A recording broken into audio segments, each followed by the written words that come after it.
আমারে কইলো বাচ্চা হইতে দেরি হইব। আমি কইলাম এত ডাক্তার থাকতে দেরি হইব কেন? প্রয়োজন হলে আরো 2-3 জন মিলে চেষ্টা করেন। আসসালামু আলাইকুম। শ্বশুর আব্বা আমারে এসে কইলো তোমার শাশুড়ি তো টেনশনে একবারে মৃত্যু পথযাত্রী। আমি কইলাম যাত্রা শুভ হোক।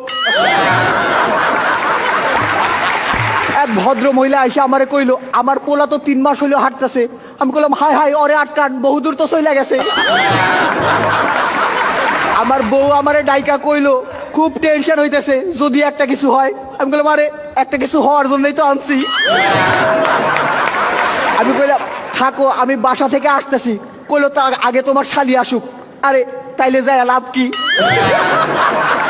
দিদা আমারে কইলো বাচ্চা হওয়ার আগে টক খাওয়ান লাগে, এই ধর তোর বউয়ের জন্য 1 বাটি আচার নিয়ে যা। আমি কইলাম তাহলে আমারও 1 বাটি দাও। দিদা কইলো আরে না বাচ্চা তো হইব তোর বউয়ের। আমি কইলাম হ অবাক ব্যাপার, একই দিনে বিয়ে করলাম শুধু বউয়ের খবর হয়ে গেল। বউ কইলো বাড়িতে নতুন অতিথি আসতেছে, শুনে খুব আনন্দ পাইলাম। পরদিন দেখি শ্বশুর শাশুড়ি চলে আসছে। পাশের ঘর থেকে শালিকা এসে আমারে কইলো দুলা ভাই আমি কিন্তু বইন্ডে সারা রাইতে ঘুমাইতে পারি না। আমি কইলাম হ আমিও। আজ থেকে তোমরা দুজনে একসাথে থাইকো, আমি মধ্যিখানে ম্যারেজ করে